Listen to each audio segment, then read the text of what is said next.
Good afternoon, everyone, and welcome to today's webinar. Today, we are looking at the funds worksheet in AccountsAdvanced Charity and Academy. This is sort of following on from our recent mapping in Charity and Academy webinar. You may have seen that, but the recording is available if you haven't. And we mentioned the funds worksheet briefly, but this session is dedicated to the funds worksheet. So we are going to be taking you through showing you how to populate it. I say we, Phil Reeves, one of our education and media consultants, is going to be taking you through the worksheet, taking you through the content. I'm Tom Jeffrey, one of the education and media technicians, and I will be monitoring your questions and just making sure that the session is running smoothly. Talking of your questions, we're going to have a look at a quick bit of housekeeping on the next slide. So if you're not familiar with Zoom, you've got the option to use the Q&A feature there. And you can ask your question and we'll get back to you as soon as we can. We'll also look to put the question to Phil live. And we're also looking to have a Q&A session at the end. You can also raise your hand if you want to ask your question live via your microphone. But as I say, you've got the Q&A box there if you just want to type it in. And keep an eye on the chat field. We may share things in the chat during the session if we think it's relevant. So as I say, we're recording the session and the recording will be available on the knowledge base, also on our YouTube channel, Client Services. And any questions will be included in a Q&A document and we will upload that to accompany the recording on the knowledge base. So that's the end of the housekeeping. I'll hand over to Phil and we'll have a look at the agenda. Yes, thank you, Tom. And yeah, welcome everyone to today's webinar. As Tom has already mentioned, we're going to be going through the funds worksheet, which is available on Charity and Academy files. Just to start, we're going to jump into the agenda. So we've got quite a straightforward agenda today, obviously focusing on the funds analysis, looking at certain areas of the funds analysis, how they populate, where the information drives from in terms of when we map the information, and where that information drives to within the financial statements. Because all the funds analysis really is a linked document between the mapping and the financial statements.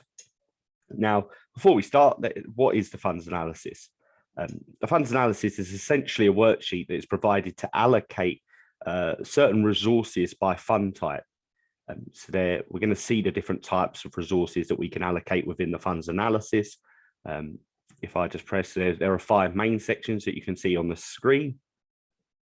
And in a lot of cases, what we actually do in these sections is very similar.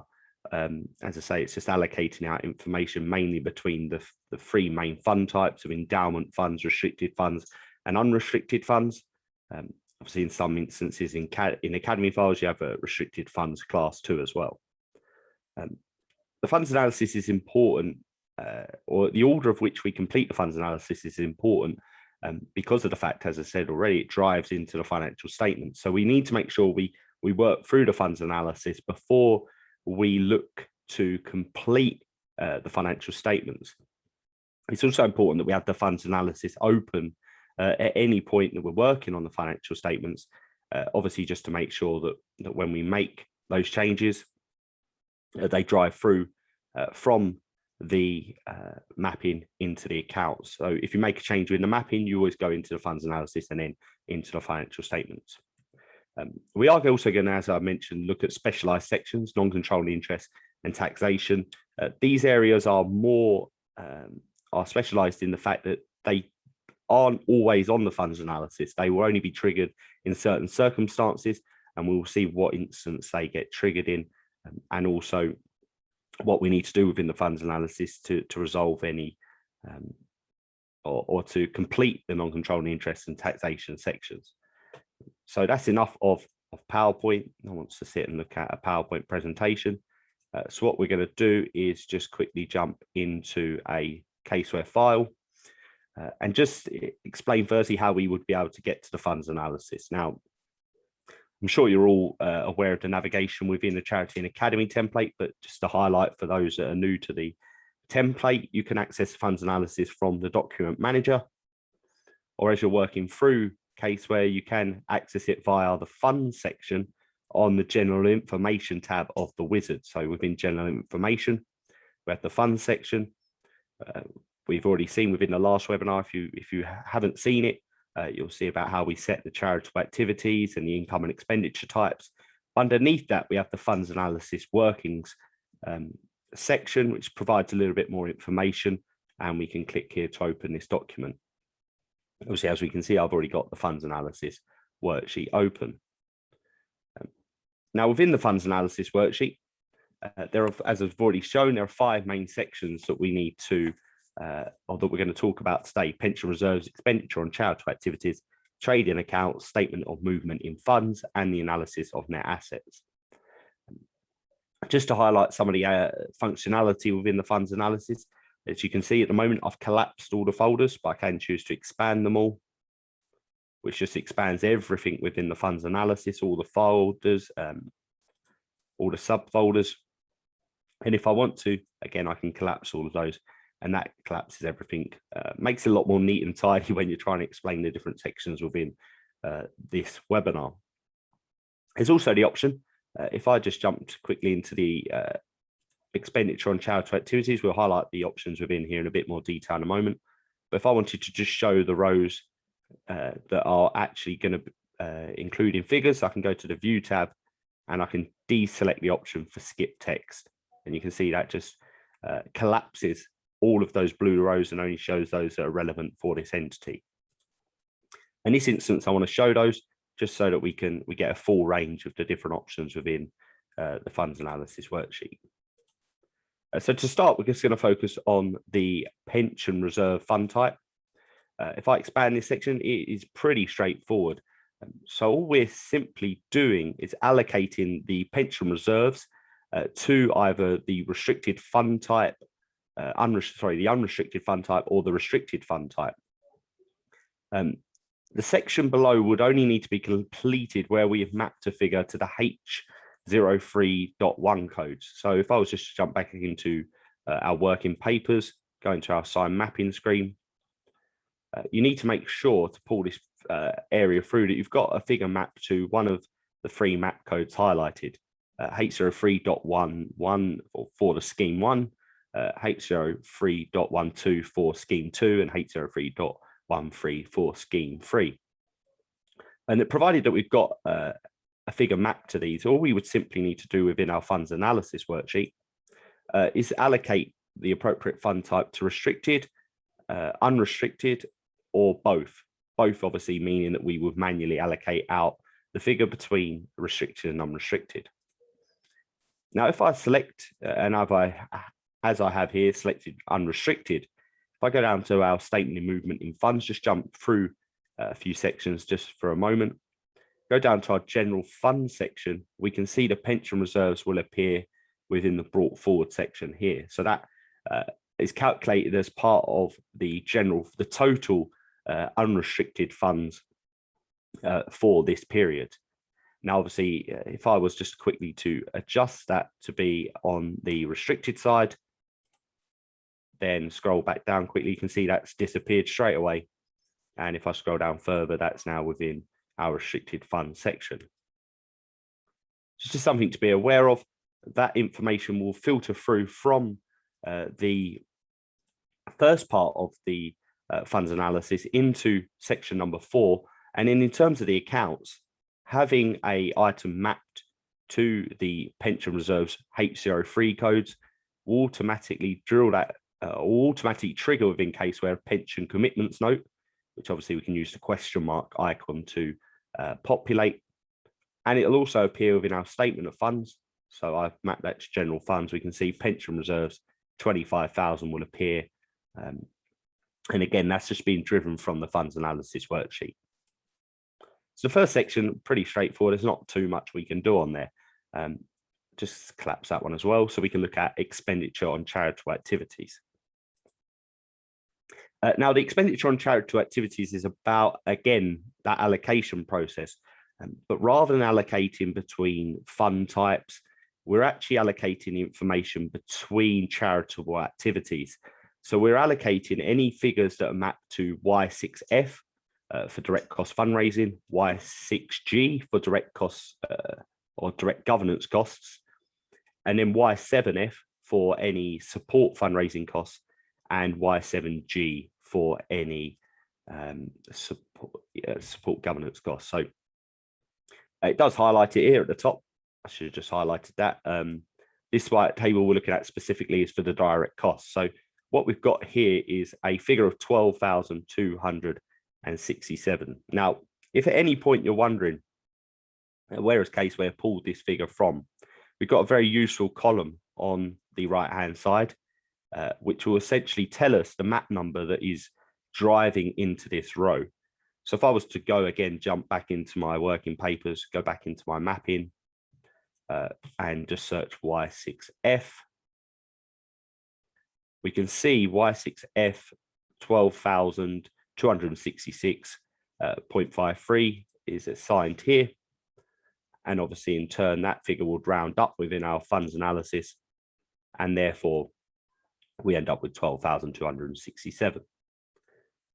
Now, in terms of the methods or the process within here of allocating that between the charitable activities, there are two options that we have. We can come into here, and if I want to, I can manually type this information in. So I can say, actually, that 12,267 was all to do with marketing and tourism. So I will just type that figure in. The total funds column will always just show the total that has been assigned to that map code. For the eagle-eyed, you'll have seen that that figure moved from expenditure on radian funds into marketing and tourism. Just to show you that again, if I just reduce that figure, you can see the figure is now updated over here. Now, where that figure goes through to is, again, if I jump back into the accounts, it's important that these are allocated correctly for our expenditure on charitable activities. So our analysis of charitable activities note, if I just scroll down, we've got our analysis of direct costs.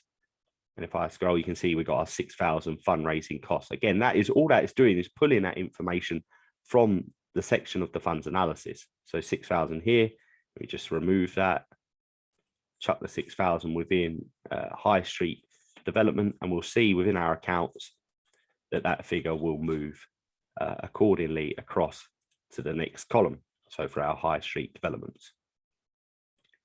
Now, typing out that information is fine if you've only got one row, as we've got in this example file. But if it's the case that we've got a number of rows, we've got 12 different types of expenditure. We might have fundraising or governance costs relating to more than one of those different direct costs or cost types. Rather than going through and typing this out manually, we can also use allocation tables to allocate the information based on a set of figures. So it might be the number of staff, it might be the floor space that a different section takes up. But to do that, we just type in our allocation, staff costs. We say how many staff there are within the company as a whole. So we just say 100. And then we can allocate how many relate to each of the different charitable activities. So I might have 30 staff working in marketing and tourism, might have 10 working within the farmers market, 20 on learning and development, and 10 on catering. Now, what you'll see is, as I'm typing those figures in, the balancing figure, the high street development, acts as a balancing figure. That figure just reduces to ensure that obviously the total is all of the figures on the right-hand side added together. What you'll also see is that CaseWare generates a percentage. So high street developments actually takes up 30% of the total staff. That should be staff numbers, sorry, not staff costs. Just change that just for demonstration. Marketing and tourism also takes up 30%. Farmers market 10, learning and training, with 20, and catering with 20. Now, because we've set up an allocation table, what we would be able to do within our expenditure of allocation of direct costs is use the drop down that we have on the left-hand side to allocate that via A, which is obviously A is the first type of allocation within the table. Bear in mind, you can have up to 8 different allocations. So we can allocate different rows by different allocation types. But I just click the drop down and I can say A. And as you can see, CaseWare will allocate the information accordingly. Again, that information will drive through into the financial statements. Just scrolling down, we'll also need to do the same for the prior year when we first create a CaseWare file, but that information will be retained after roll forward. Just scrolling down further, we can also see we need to have a section for support costs, allocation of pension costs and fundraising and governance costs. But if I just expand, you should see it's very similar to what we've just seen with the direct costs. Let's just minimize that and jump into trading account. Now, the third section is the trading account section. Mainly used when the charity, or it's mainly with charities, that they have a trading element to them. It might be that they have a subsidiary that is a company that does non-charitable or obtains non-charitable income. Again, all the information within this section is pulled from the N codes. So again, you'll notice if you do have a consolidated charity where the subsidiary is a company, you'll need to do some remapping to map your L codes, expenditures from the L turnover codes, from the R admin expenses codes, all into the N codes on your charity file. But what we're doing in this section is allocating to the fund type. So again, the default is to allocate to unrestricted. We can select restricted or we can select other, which then gives us the input cells to be able to allocate this between endowment, restricted and unrestricted. Again, CaseWare will assume everything left over is unrestricted. And that will become a common theme when we get through to the analysis of net assets section. If I select restricted, again, it just changes it to restricted or unrestricted if that's the appropriate option. Again, we can allocating it for both the current and prior year. Again, if I was to select other, then I would get the same table for prior year. The next section, statement of movements in funds, is where we get questions on in terms of our support department. That is because whereas previously all the information on the first three sections, you can sort of tell where it comes from in terms of mapping. The statement of movement in funds is slightly different. We're going to focus on the restricted fund section today.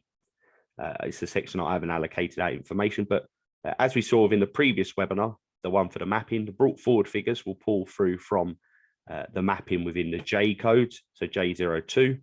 Transfers in, transfers out also pull through from the map codes within, so for example, restricted fund 1, J0201. So if I was to look at those map codes, I'd see where brought forward transfers in and out come from. Now, the difference here arises with the income and expenditure. You can see that when you first build the funds analysis, it's asking us to allocate out the income and the expenditure between the different types of restricted funds. Now, the reason for that is CaseWare doesn't know from the mapping which fund the income and the expenditure relates to. Now, the total here, all it's doing, if we jump back in again to our mapping, if I look at expenditure, for example, as we saw within, again, the mapping webinar, the expenditure pulls through from the Y codes.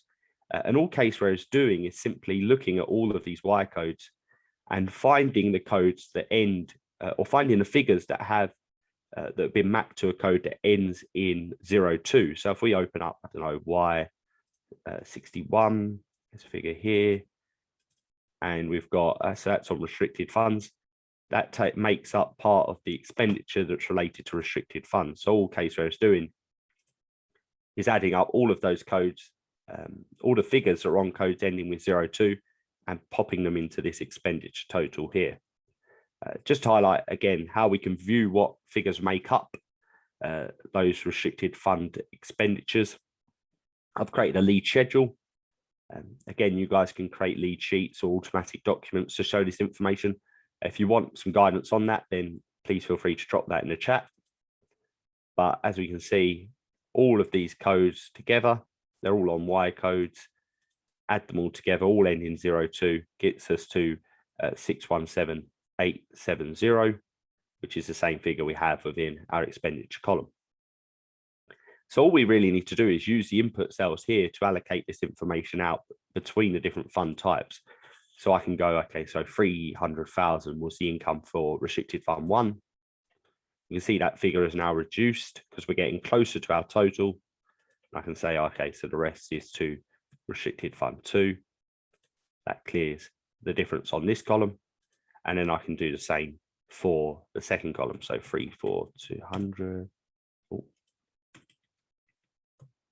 That obviously should have been a minus. So we go minus 342540. And then we do the rest to the other column or to the other row. And that then allocates out that information. So all we're really doing, all you're really required to do within this section is just allocate out income and expenditure. And also, if you've got any gains and losses, you also need to allocate those.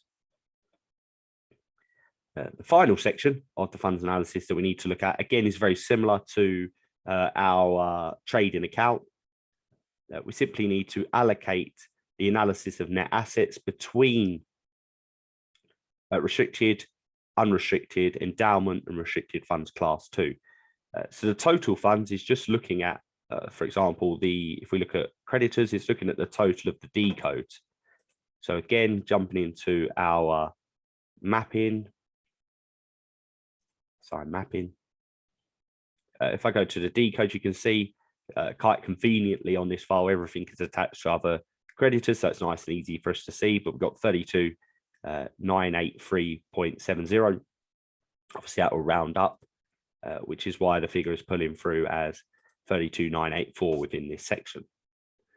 And all we're really required to do is allocate out the total funds between unrestricted, restricted, endowment, and restricted funds class 2.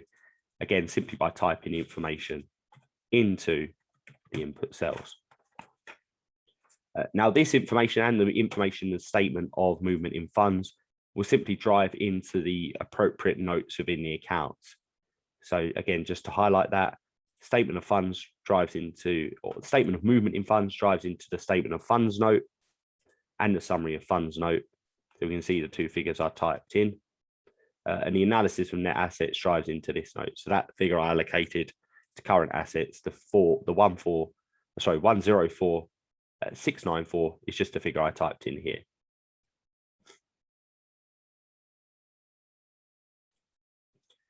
Now, those are the general areas that you'll see across all CaseWare files. If I just jump back into our PowerPoint, we're just going to quickly look at the two specialized sections I mentioned, non-controlling interest and taxation.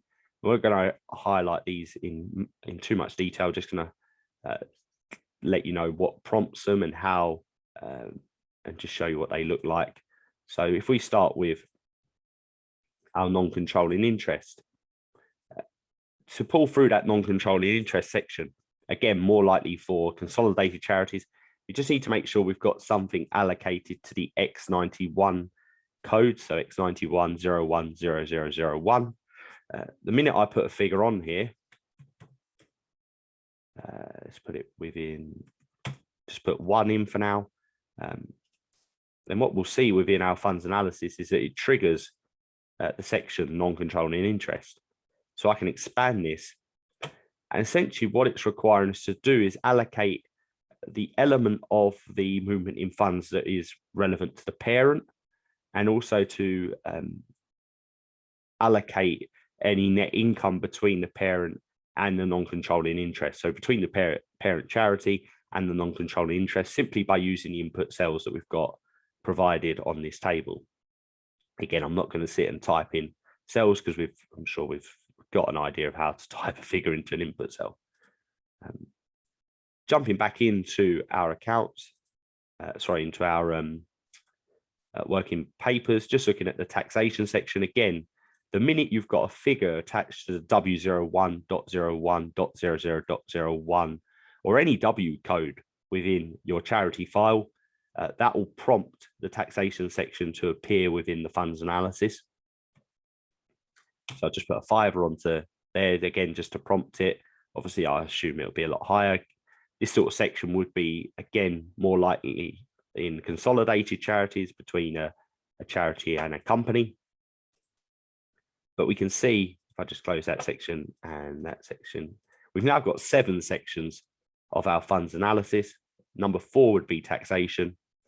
And again, all we're doing is allocating that value that I typed out, £5, between unrestricted, restricted, fund class 2, restricted funds and endowment funds. So what type of fund is that £5? Again, it tells us on the right hand side what map number that pulls from. And in terms of the accounts, I'll just open these up. It will build in a new note, as we can see here. So CaseWare, because we've got something attached to that taxation figure, CaseWare will then look to build in a taxation note and also the taxation accounting policy. Obviously, these accounts won't balance at this point because I've just put in a couple of dummy figures for us to view how that pulls through. But as we can see here, we now have a taxation note because of the fact that we have allocated something to those W codes. So I'm aware that we are got a few more minutes, so I want to get some questions in. So I've just jumped back to the PowerPoint and ask Tom to come back to ask any questions that we might have. Thanks, Phil. Yes, we've got a couple of questions, so we'll get through as many as we can. If we don't answer your question now, we'll get back to you directly after the session, and there'll also be a Q&A document. I think we'll start with going back to the last section of the worksheet, the analysis of net assets. Mm-hmm. How does CaseWare know what the restricted funds figure should be? That is a very good question. So let me just jump back in. So share, hopefully you should be able to see that. So I assume you're referring to the figures here. Let me just, sorry, let me just quickly take out the 5 so we can see the figure as it was previously. Yeah, so that 104,694 is, so all CaseWare is simply doing is calculating again all of the restricted funds totals. Now, if I go into our statement of movement in funds, we can see that conveniently that figure is exactly the same as the carried forward figure for the year. So that figure is being cast down from the statement of movement in funds to our analysis of net assets. So it's looking at all the figures essentially that have been mapped to the J02 codes for the brought forwards, transfers in and transfers out. It's looking at all the figures mapped to the K codes ending in 02 for income, to the Y codes ending in 02 for the expenditure. Adding those all together gives us our carried forward, which is obviously the same figure that should be the subtotal for the analysis of net assets. Lovely, thanks, Phil. I've actually just grabbed one that's come in to do with, I'm not sure if we've got enough time, but could we please show how to create the lead schedule with all the .02 mappings to see what is mapped as restricted? Is that something that we can show quickly? Yeah, it's not a problem. I'll just show you how I create this one. So basically, to create a new lead schedule, we right click, we go to new, and we create a new automatic document. That automatic document can be, you can have various document types. For this example, I've used a lead sheet. So the most standard lead sheets and lead schedules in CaseWare will be lead sheet as a document type. And we just select a format. So you can have account balances with totals or with group totals. It's really up to you. Sorry. We then, in grouping types, by default, it'd be LS question, but we want to populate that from map numbers. So populating it from map numbers will ensure that we're obviously pulling in specific map numbers. And then it's about picking the right, or from the right group. So obviously for expenditure types, we want the Y codes. And then we use question mark icons to make sure we pick up all elements of the Y code. So we know we're not interested in what Y code it's coming from. We just want all the Y codes. We're then not interested in the next level because we want everything inside of that. We're then not interested in the next level because we want everything inside of that. But what we want is to pick up the 02 codes for restricted funds. So at this stage, we're picking up all the Y codes, everything within the Y codes, and we're specifically looking at 02 for restricted funds. Obviously, I might want to give it a name just to make sure that we're differentiating it from any other lead schedules that we made. Click OK, and that creates our lead schedule. And if I made that correctly, as I have, it then shows us the restricted funds that are attached to the Y code. So it's all about that from group section. So within the properties, this is the important part, that we select the correct group and also that we're grouping it from map numbers. If I was with the top section with the format, you can see I also need to make sure that I select accounts with total, otherwise it will just show absolutely nothing. We can show group summary as well, or we can show detailed entries, but you need the subtotals in there. So you ideally want with totals, with subtotals. Account balances just with totals doesn't really show anything because they're attached to map numbers. Thank you very much. So we are out of time, unfortunately. Apologies if we didn't answer your question, but we will get back to you directly, and keep an eye out for the Q&A document on the knowledge base. So we'll just go through the wrap up. So in terms of, if we just jump to the next slide, you can see the current state of the webinar schedule, but this is being updated all the time. So that's beginning with the Companies House filing webinar next week. As you have done for this session, if you go to the events page, caseware.co.uk/events, you'll see all of the upcoming sessions. You can see the agendas there and register to attend. And then, as it says there, our past webinars, or all of our webinars, are recorded and uploaded to the knowledge base. They're also uploaded to YouTube. So if we jump to the next slide there, we can see just a representation of what you'll see if you're already on the website and you want to get to the events page. Just go to resources at the top, and then events is just there. As I mentioned, we upload our recordings to YouTube. So that's our Client Services CaseWare UK Limited YouTube channel. So if you'd like to subscribe there and set your notifications so that you'll be notified when new recordings are uploaded. We've got a webinar playlist, but lots of other playlists for short, quick vids to help you with various aspects of our products. In terms of our other social media presence, we are on LinkedIn. So if you go to Client Services CaseWare UK Limited there, then you can follow us and we will notify you of upcoming sessions and also any other updates within the business. Finally, I think it's finally, on the next slide, we have just a reminder of the knowledge base there, kb.caseware.co.uk, for your recordings, our many articles, and also our download area if you have the relevant level of access. If you don't, then you can speak to your nearest super user. So that brings us to the end of today's session. Thank you very much for joining us. We hope you've enjoyed the session, and we hope you enjoy the rest of your day. Take care, and we'll see you on the next webinar. Cheers, guys. Thank you.